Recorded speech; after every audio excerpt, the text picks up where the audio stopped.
A death spiral that could end civilization as we know it.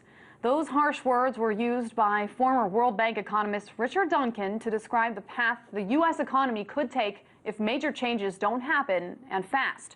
Here's what he said on CNBC over the weekend. If they don't prevent the credit supply from contracting, then we will have a new depression. So the policy is to ensure that credit continues to expand. And now that's what government debt is doing. The increase in government debt is making total debt grow.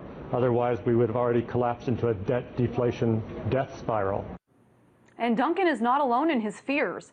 Experts, including former Reagan administration economists Lawrence Kotlikoff and Dr. Kurt Moores, agree. And yet, little is being done to reverse this trend, let alone acknowledge it. Here to help me get to the root of the problem and offer possible solutions, Peter Schiff, the CEO of Euro-Pacific Capital Incorporated. Hey there, Peter. Thanks for joining me. Now, as I mentioned, Richard Duncan calls this federal debt a death spiral. Is this accurate or is it an exaggeration? Well, I don't think he's exaggerating. You know, for years I think I was more bearish than Richard Duncan. Maybe he's trying to out-bearish me at this point.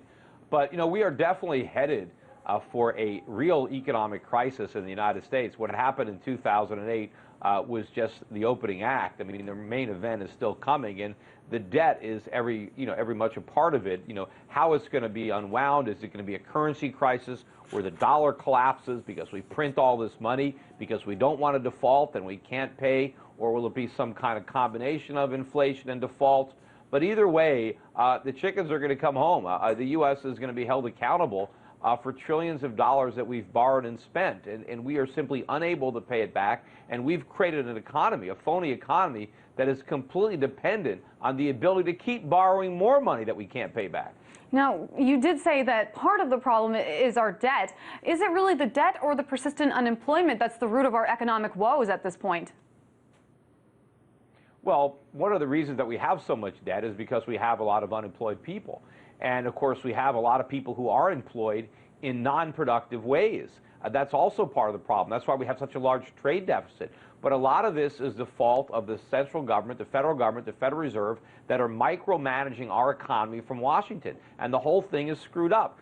They are focusing our resources where they shouldn't be, whether it's housing, education, healthcare, banking, retail, and those resources are being diverted from where they need to be. So we have this phony economy that can't create productive jobs, that is dependent on the Fed printing, on borrowing, on trade deficits.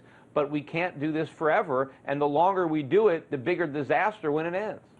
But Peter, of the last 46 of the last 50 years, excuse me, our country has been in this kind of budget deficit, and we haven't gotten caught in a death spiral. So why now? What is really getting at this problem?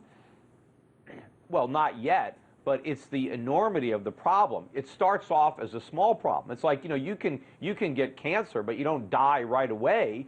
You have to wait until the disease grows to the point that it kills you. And, you know, our debt was a cancer, but it's taken a long time for the disease to progress.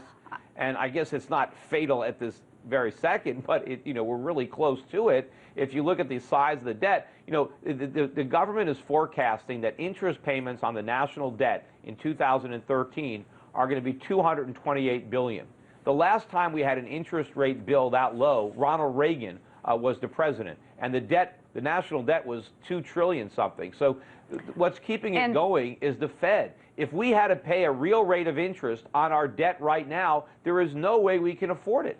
I've also heard of the economy being described as a pyramid scheme that could potentially escalate to a point where we can't recover. But let's take a look at what's going on in Cyprus right now. This little island nation's banks were 8 times the size of the country's entire economy, and they imploded. The country was forced to turn to the European Central Bank to beg for money at whatever cost the EU demanded. And that was a $10 billion deal that was actually just reached pretty recently. And it cost the citizens quite a bit.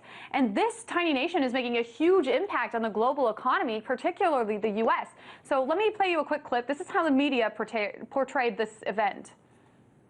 You may not think the story coming out of Cyprus can impact you, but you want to think again. How can a small island nation off the coast of Greece, how can tiny Cyprus with just over 1 million people be rocking the economic world? Protesters gathered outside the European Union office in Cyprus, demanding help from its neighbors. This is a tiny, tiny country. It's tiny but huge, potentially global ramifications that reverberates throughout the economy. So it's a massive problem, and yet no one even knows where Cyprus is in the U.S. Take a look at this. Yeah. Do you know where Cyprus is? No, ma'am. No? The country? Middle East? Nope. No, not whatsoever. It's by Jerusalem. I mean, Israel. That's not very difficult for somebody who came from Europe. I do not. I do. Between Brazil, It sounds like it's in South America. Cyprus is a very large Mediterranean island just off the west coast of Turkey. So a lot of people don't know where it is, and yet it's having a huge impact. And as I mentioned, they're seizing some 30% of the people's assets, the bank assets that are over $100,000. Can something like that happen here, where the government seizes our savings accounts?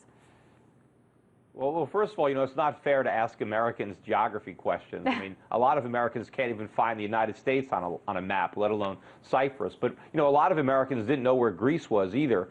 And, it sounds a lot like what we said about the subprime mortgages. It's a tiny little problem. Why should we care? The problem is huge. Just because it's happening first, Cyprus is the tip of a very big iceberg when it comes to banks. Because we have deposit insurance in America, just like Cyprus. And one thing we have in common is if our major banks failed, if the two largest banks in America were to fail, Bank of America and Citigroup, there's over $2 trillion in deposits there. And the FDIC has about $25 billion. That's it. And of course, it's all in U.S. Treasuries. So if large banks were to fail in America, depositors are going to take losses too. And of course, what everybody forgets is American depositors are already suffering a deposit tax. It's called quantitative easing. 0% interest rates is a way the government confiscates the interest that you would ordinarily earn on your bank account. And because quantitative easing means that there's inflation, it means prices go up. We are paying a very severe deposit tax every year in the United States. And unfortunately, I think it's going to get much larger as the years go on. All interesting points, Peter Schiff. That's why we turn to you for analysis. CEO of Euro Pacific Capital, Peter Schiff.